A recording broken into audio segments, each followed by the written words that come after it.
levantar mi voz por la dureza que se juzga a las mujeres autoridades. No solamente contra nuestras alcaldesas, gobernadoras, vicegobernadoras, sino también contra la presidenta de la República. Estamos hablando de un promedio de 2.400 pares de zapatos. Marcas Dior, Dolce & Gabbana, Louis Vuitton, Jordan de Nike, Philip Plein y modelos exclusivos tanto de Nike como de Adidas, ¿no? Yo soy el conductor de la mano de Santiago, cada uno le aporta desde la chispa y le damos el apoyo a cada uno de los equipos, a las instituciones educativas que nos visitan, en este caso colegios nacionales.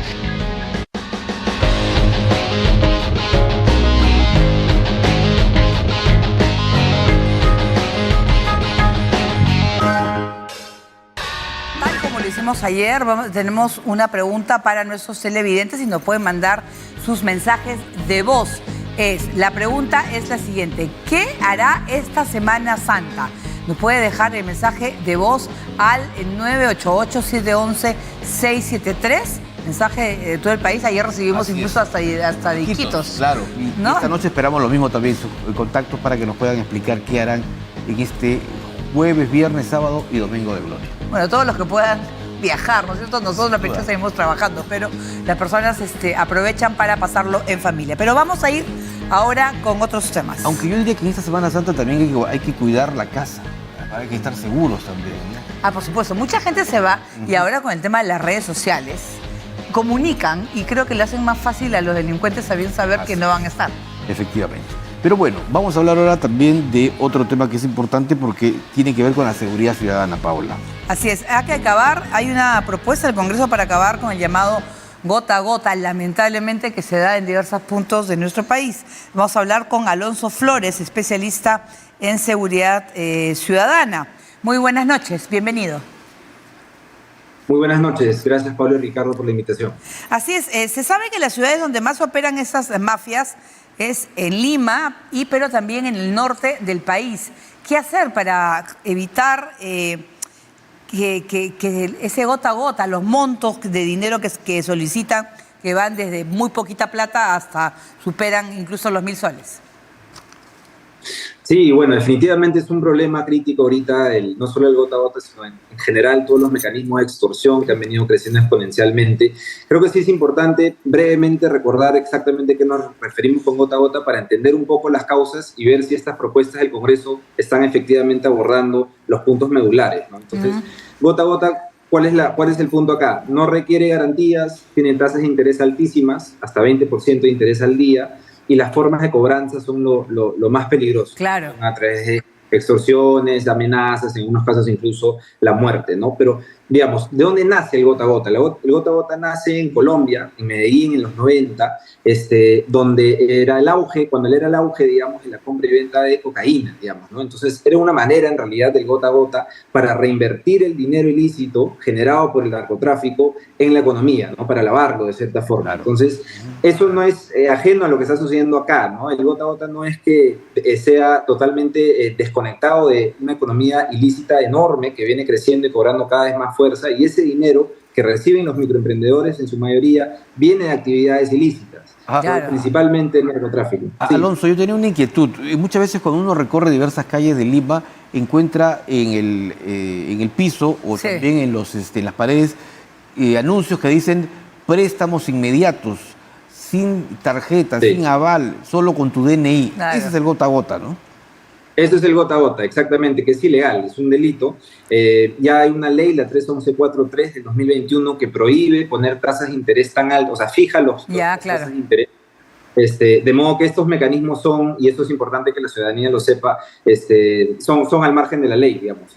Es un mecanismo informal, pero lamentablemente no es la culpa de la ciudadanía tampoco, porque finalmente un microemprendedor necesita acceso a crédito. Lo va a tener que hacer por la vía formal o la informal, o incluso poniendo en riesgo su propia vida, ¿no? Entonces hay que ver, y ahí justo es la labor de repente del Congreso, de poder legislar y poder alinear los incentivos para promover más bien la ampliación del sistema financiero formal, y que los incentivos estén alineados para no tener que el remedio no sea peor que la enfermedad, digamos. Claro, Alonso, y además sobre todo que se aprovechan de situaciones en las cuales, por ejemplo, cerca a un hospital, cuando de repente pasa un accidente y tienes que dar un dinero que no tienes, no te piden 10.000, 15.000, ¿no? Una urgencia, que no tienes y vas al banco y no te van a dar porque de repente tu situación financiera económica no está bien. Entonces vas y el gota a gota aparentemente te va a ayudar, pero ellos te dan la forma que hacen es, te dan de 20 a 25 días y de ahí te empiezan a cobrar, pero ya no son de repente los 10.000 que te prestaron, se va a convertir en mucho más.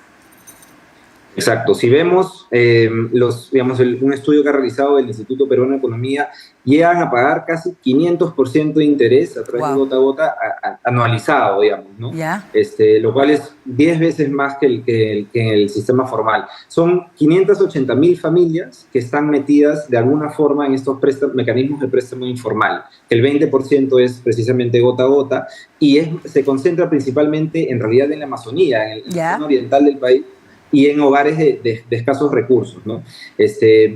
Básicamente para pagar deudas, como bien señalas, y para invertir en los negocios, ¿no? Como comentábamos inicialmente, Alonso, que tengas inversionistas. Sí. Pero el gran negocio, el embaucamiento que hacen a las personas es que una vez que tú solicitas un crédito y si lo puedes llegar a pagar, te vuelven a depositar, te vuelven a entregar más dinero, es decir, no tienes cómo salir de toda esta cadena. Es bien importante eso que mencionas porque la tarea inmediata del Estado es castigar al delincuente y proteger a la víctima, ¿no? Hay mucho énfasis en castigar al delincuente. Hay todo un plan Perú Seguro, el famoso plan Boluarte, que se ha aprobado, todavía tenemos que ver los resultados de eso, pero que apunta un poco a ese tema, a cómo atacar a los extorsionadores, pero también hay que proteger a la víctima de manera inmediata. Claro. Eso, sí. Porque se dan casos en los cuales destruyen los locales, los amenazan de muerte, los van llamando. Entonces tú dices, ya, me prestó, yo cumplí de repente con devolverle, pero ya tiene toda mi información, ya sabe dónde vivo. Exacto. Entonces me puede hacer algo. O sea, ese es el miedo constante, ¿no? En realidad el gota a gota es una forma que tiene el crimen organizado para extender sus tentáculos y controlar el territorio, porque finalmente están generando un montón de información sobre en el barrio, dónde están las bodegas, cuál es el flujo de efectivo que tienen esas. Entonces es una batalla por el territorio, ahorita digamos en el país y en la región, y con el gota a gota es un mecanismo de información muy importante para las bandas y las organizaciones criminales, que dicho sea de paso se han transformado radicalmente después de la pandemia, se ha reconfigurado cómo está el escenario delictivo en el país y en la región, y gota a gota es una manifestación de ello, ¿no? Alonso, cuando se habla desde el Parlamento de ponerle de retirar los topes que hay actualmente en las tasas de interés, ¿qué es lo que se busca? Claro, en el 2021 justamente, un poco para proteger al ciudadano, digamos, se establecieron estos topes, pero de manera contraintuitiva eso en realidad más está perjudicando al pequeño empresario, porque al banco, digamos, al sistema financiero formal no le es tan rentable prestarle a un microemprendedor por el riesgo que tiene, como mencionabas, de repente no tiene la casa, no tiene el bien mueble o inmueble para poder poner como garantía, entonces necesita tener una tasa alta. Acá se ha puesto un límite en el país, ¿no? Como en otros países, en Colombia también. Lo que plantean dos proyectos de ley, uno es eliminar el tope y otro es suspenderlo por 5 años, ¿no? En todo caso, digamos, estas dos medidas van a apuntar un poco al tema de fondo, ¿no? Que es el tema de informalidad. En el fondo es un problema de informalidad. Las otras 3 medidas, los 3 proyectos de ley tienen que ver con tipificar el delito, poner una pena alta. Endurecer, ¿no? Las penas, pero al final es cuando los atrapan. Pero yo creo que lo principal es evitar que sigan captando más gente. Y la gente, ¿a quién captan? A la gente desesperada porque no tiene acceso a dinero. Los que tienen menos recursos. Los que tienen menos recursos. Duda. Los que tienen menos información sobre el sistema financiero y los que tienen menos recursos. Es lo que dice la data, ¿no? Que se ha recogido a nivel nacional. Esas es un poco las características de las personas que caen lamentablemente en este enredo en realidad, y que es algo que puede terminar en consecuencias muy, muy negativas para las personas y sus familias, y que requiere medidas inmediatas, ¿no? Y existen los espacios en realidad para tomar estas medidas. Uno pensaría que en el Consejo Nacional de Seguridad Ciudadana se esté discutiendo esto. Se ha creado ahora un Consejo Nacional de Crimen Organizado, hay un Consejo Nacional de Política Criminal, hay muchos consejos, digamos, muchos espacios, pero no vemos resultados, ¿no? El día de hoy la presidenta estuvo reunido reunida con un grupo de empresarios y, por ejemplo, les dijo que los iban a incluir en el Consejo de Seguridad Ciudadana. Eso no es necesario, ya tienen la potestad de ser invitados. Lo que se necesitan son planes concretos y acciones, ¿no? Hay este plan Perú Seguro que tiene medidas concretas contra mercados de objetos robados, grupos especiales contra el crimen organizado, protección a emprendedores, pero ¿cuáles son los resultados? No tenemos resultados de los avances en esos planes y eso creo que es algo que se requiere inmediato, mientras se trabajan temas más estructurales relacionados a la formación. Alonso, y el acceso al sistema financiero. ¿Necesitamos más policías, más personal, más equipamiento o más inteligencia?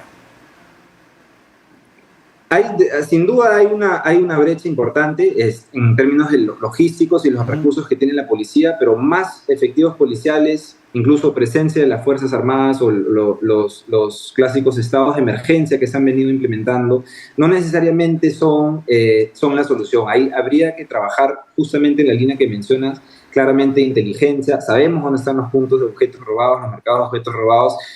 Habría que hacer trabajo de inteligencia. Por ejemplo, fortalecer el trabajo que realiza Constelación, que tiene una capacidad muy limitada de escuchas telefónicas.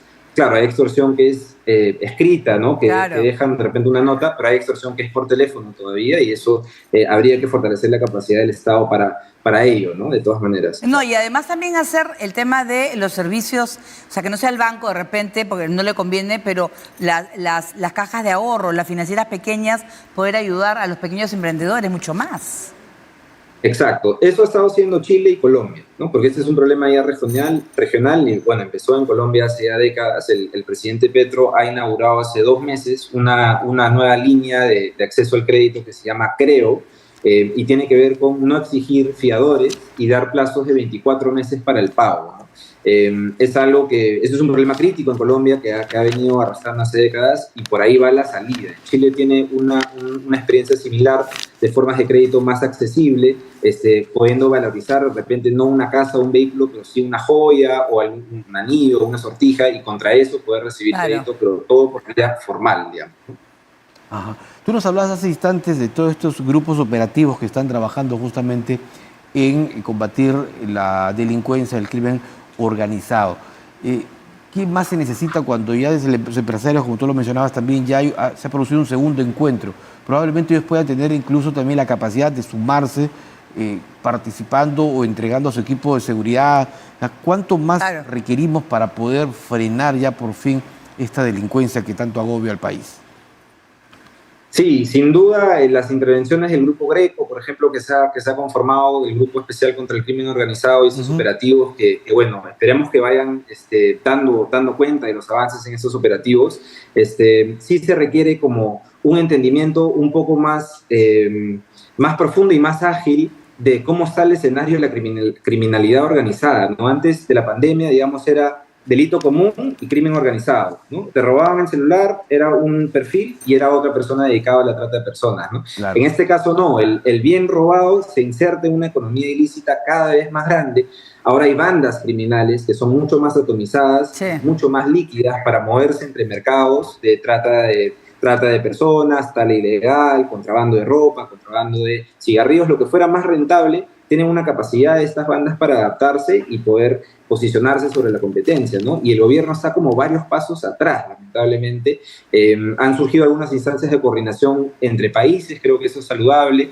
La comunidad andina, si no me equivoco, de Naciones ha convocado, ha instalado una sesión y hay grupos de trabajo en esa medida.